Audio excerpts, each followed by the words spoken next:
3:47 a.m. Ezra Holloway jolted awake on his couch, the springs digging into his back like they did every night. Someone was moving in his kitchen. His heart slammed against his ribs. He'd locked the door. He always locked the door.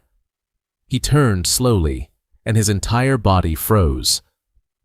A woman stood at his counter, designer black dress torn at the shoulder, hair falling loose from what used to be an elegant updo. And she was wearing his shirt, the navy blue polo with the faded Technova logo, the one he couldn't bring himself to throw away, even though that company had destroyed him. She was making coffee like this was normal, like she belonged here. She turned, noticed him staring, and smiled. Exhausted, a little dazed, but somehow still in control. "You really don't remember last night, do you?" Ezra's mouth opened. No sound came out. "Who?" he managed. "How did you?" She set down the coffee mug carefully. Her hands were shaking, but her voice was steady, professional. "I'm the woman whose life you saved last night." She paused, her eyes scanning his face like she was searching for something. "And the CEO whose company stole your entire future." The room tilted. Down the hallway, a door creaked. Isla, his daughter, peeked out, rubbing her eyes. "Daddy, why is there a fancy lady in our kitchen?" The woman looked at Isla, then back at Ezra. Something shifted in her expression. Recognition, maybe guilt. "We need to talk, Ezra." His name in her mouth felt like a punch to the gut, because this wasn't just any woman. This was Verona Ashcroft, billionaire, tech mogul, the person who'd smiled at him across a conference table 5 years ago and said, "We're going in a different direction," right before they patented his creation under her name. And now she was standing in his kitchen at 4 a.m., wearing the shirt from the job she'd taken from him. Subscribe if you can't stand billionaires who steal credit from the people who actually do the work. Only corporate bootlickers won't. Let's go back, 12 hours earlier. Ezra Holloway was 38 years old, single father, former lead designer, current nobody. He lived in a rent-controlled apartment in a neighborhood where gunshots were background noise and the elevator hadn't worked in 3 years. His daughter Isla was 9. Brilliant. Funny. The only reason he got out of bed in the morning.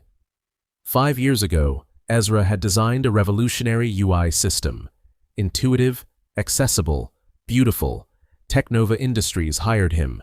Promised equity. Promised partnership. 6 months later, they fired him. $15,000 severance and an NDA. 3 months after that, Technova launched their flagship product, built entirely on Ezra's design, his code, his architecture. Verona Ashcroft became a billionaire. Ezra became a ghost. Now he drove for DoorDash, did Instacart orders, fixed broken pipes for landlords who paid cash under the table. Some months he cleared $3,000, some months he didn't. But he never missed Isla's school pickup, never forgot to read to her before bed, never let her see him break. That night, his last delivery came through at 11 p.m., catering to the Peninsula Hotel black tie charity event. Payment, $80. The Peninsula was the kind of place where valet parking cost more than Ezra made in a day. Marble floors, crystal chandeliers, people in tuxedos and gowns who didn't look at delivery drivers because they'd trained themselves not to see the help. Ezra rolled the catering trays through the service entrance. A coordinator pointed him toward the ballroom.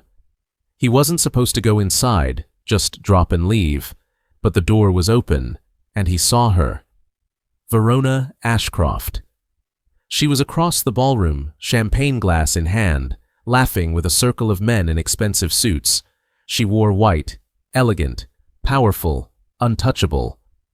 5 years, he hadn't seen her in 5 years. She looked exactly the same, successful, confident, like she'd never stolen anything in her life. He turned to leave. That's when he saw it. A man in a tuxedo, late 60s, Silver hair slicked back, cold eyes, slipped something into Verona's champagne, quick, practiced, she didn't notice. Ezra knew that move. Rohypnol, maybe GHB. Verona drank. Within 10 minutes, she stumbled. The silver-haired man caught her elbow, guided her toward a side exit. Another man joined them. Younger, looked like Verona, her brother maybe. They were half carrying her now. She was trying to say something, her words slurred. Ezra should have walked away. This woman had destroyed his life, stolen his work, made billions while he delivered groceries at midnight to make rent. But he couldn't. He followed. The service hallway led to a loading dock, a black sedan idling at the curb, engine running, windows tinted. The silver-haired man and Verona's brother were dragging her toward the car. She was barely conscious. "What? Where are we?" Her voice was thick, confused. "Just getting you some air, Verona. You've had too much to drink." The silver-haired man's voice was smooth, practiced. "I only had one." Ezra stepped out of the shadows. "She's having a medical emergency. I'm calling 911. Both men froze. The silver-haired one recovered first, smiled. "And who the hell are you?" "Someone who recognizes Rohypnol when he sees it." The smile vanished. "You don't know what you're talking about." "Then you won't mind waiting for the paramedics." The brother stepped forward. "Listen, buddy, you're a delivery guy. You don't want this kind of trouble." Ezra pulled out his phone. "You're right, I don't, but I'm guessing you want it less." A tense silence. The silver-haired man studied Ezra. Finally, he released Verona. She sagged against the wall. "This isn't over," he said quietly. "Looking forward to it." They left. The sedan peeled out. Ezra caught Verona before she hit the ground. She looked up at him, eyes unfocused. "Ezra? Ezra Holloway? What are you—" Then her eyes rolled back, and she went limp. Ezra couldn't take her to a hospital. If those men were powerful enough to drug a billionaire CEO at a charity event, they were powerful enough to finish the job in a hospital room, so he took her home. He carried her up 3 flights of stairs, laid her on his bed, the only real bed in the apartment, checked her pulse, her breathing, stable. He grabbed a pillow and blanket. The couch would be his bed tonight. Around midnight, Isla woke up. "Daddy? Who's that lady?" "She's hurt, honey. She needed help." "Is she gonna be okay?" "I think so. Go back to sleep." Isla hugged him. "You're a good person, Daddy." "I'm just doing what's right." Morning came slowly. Ezra made coffee, checked on Verona, still asleep, but color better. She changed at some point in the night, out of the wet dress, into his Technova shirt, the one he'd left draped over the chair. He heard movement, turned. Verona stood in the doorway, hair loose, barefoot, wearing his shirt. She smiled. "Good morning." Ezra's face went hot. "You're wearing my—" "You left me in wet clothes. I found this. Hope you don't mind." Isla ran in. "Who are you?" Verona knelt down. "Just someone your dad saved." Ezra stood frozen. This woman in his kitchen, in his shirt, making small talk with his daughter. "I can call you a taxi," he said. "No need. My driver's outside." "You could have left hours ago."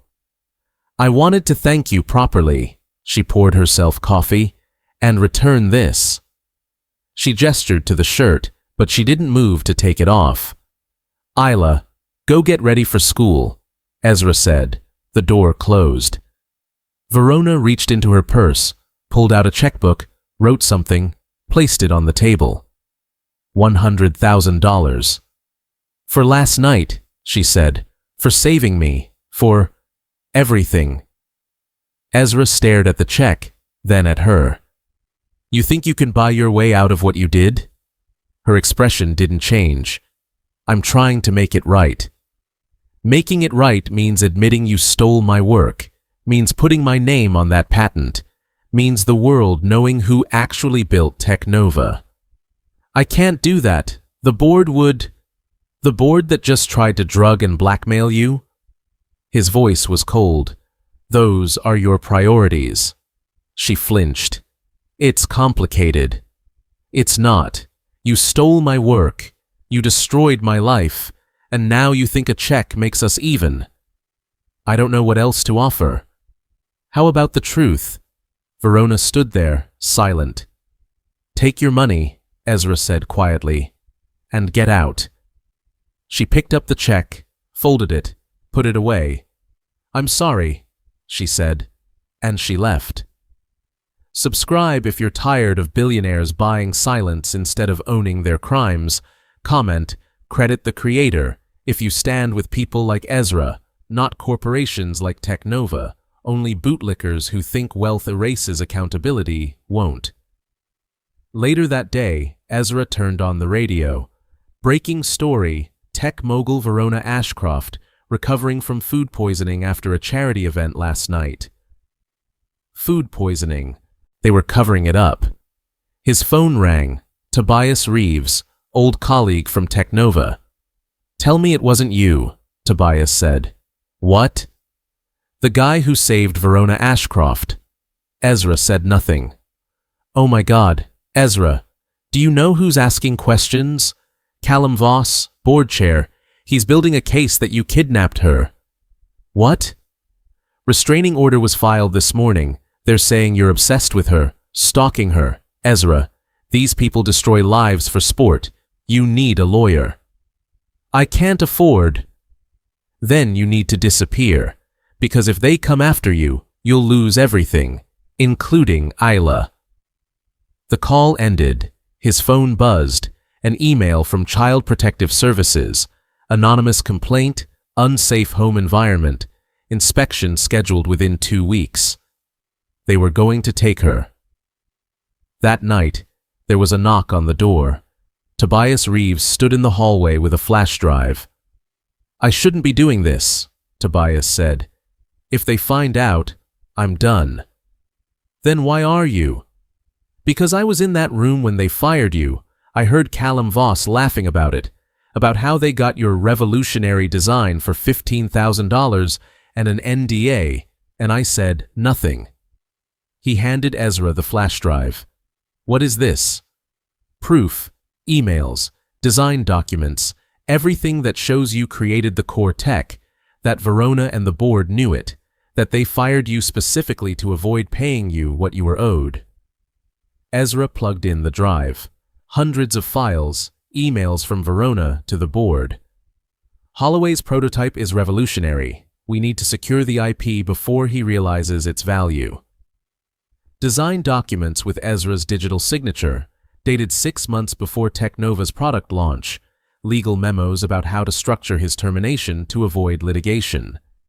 It was all there. 5 years of lies, documented. What do I do with this? Ezra asked. If you're going to fight, you need to do it publicly. Quietly, they'll bury you. They've got lawyers and money and time. You've got the truth. Make sure everyone sees it. He'd stayed quiet for 5 years, taken the money, signed the NDA, believed that keeping his head down would keep him safe. It hadn't. Maybe it was time to stop being quiet. That night, Verona came back. No driver, no security, just her, still wearing the Technova shirt. Why are you here?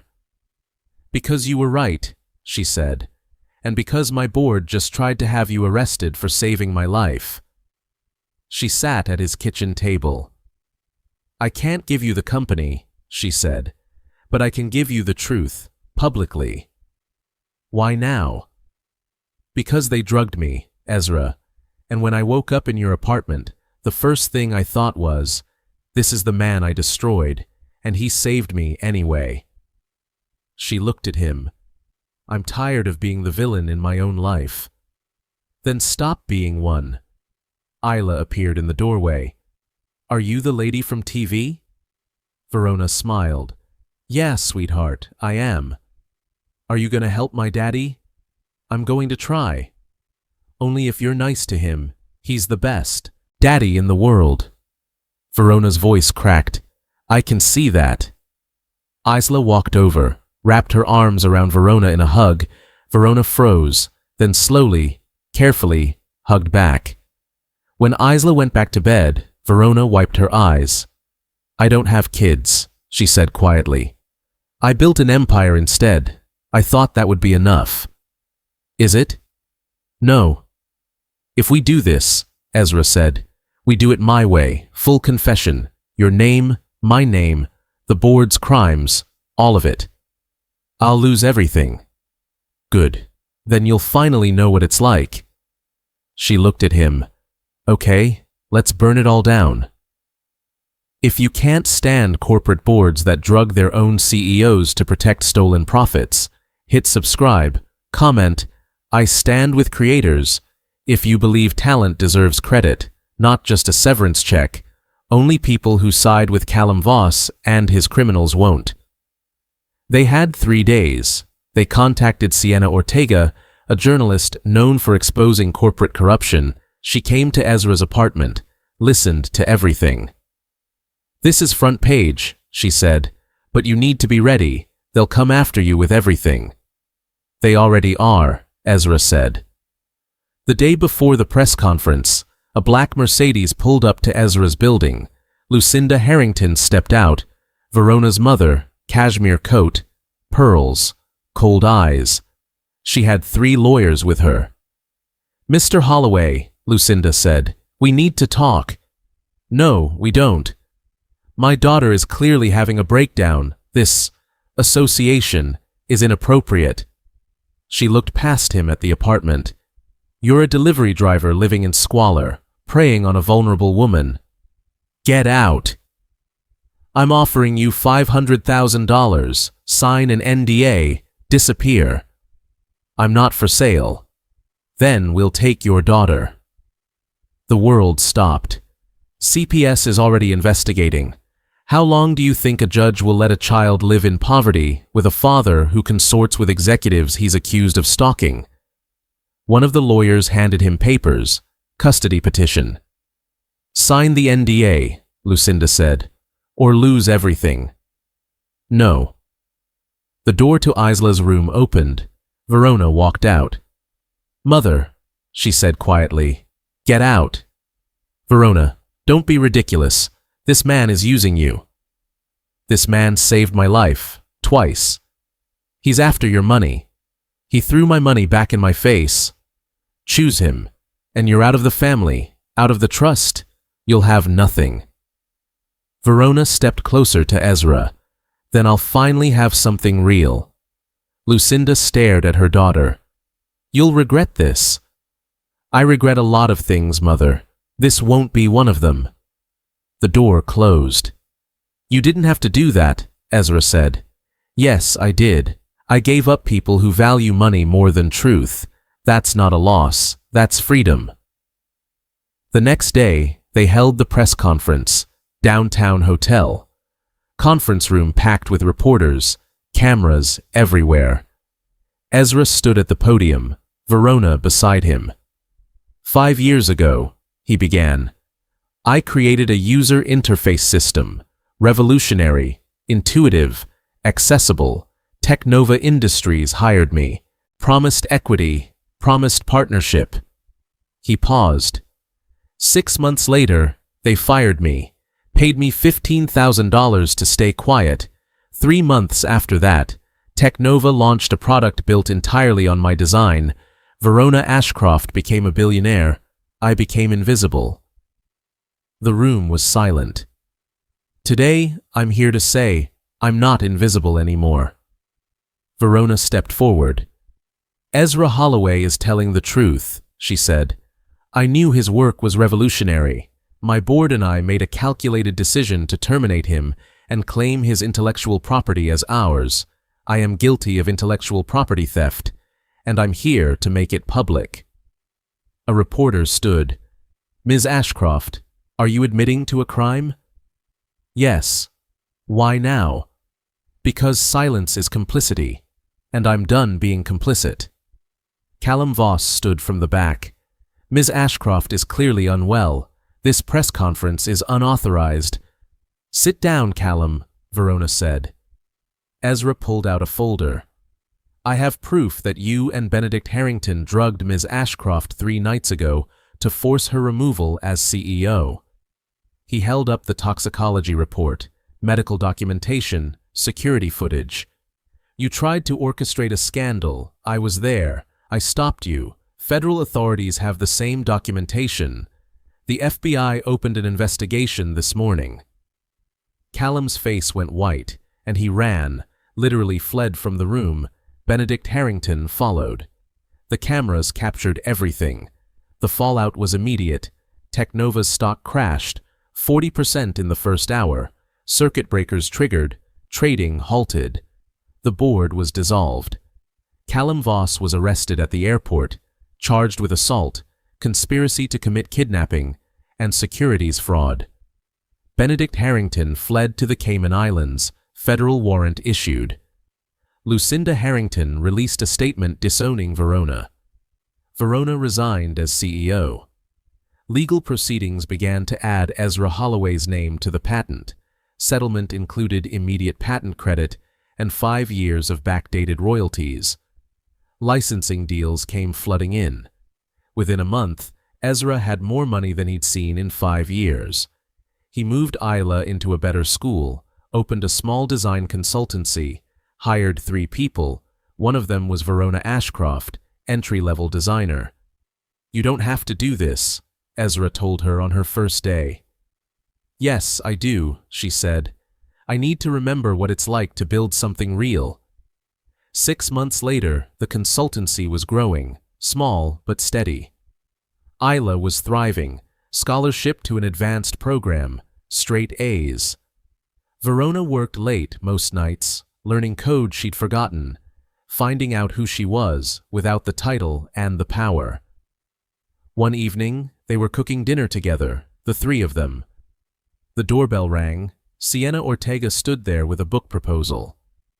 I'm writing a book, she said. How a single dad took down Silicon Valley's biggest lie. Interested? Ezra looked back at his kitchen, at Verona laughing as she tried to flip a pancake, at Isla doing calculus, at the table. Only if you get the story right, he said. I always do. They ate dinner together. Verona was still wearing the Technova shirt. You know that's worth about $10 now, Ezra said.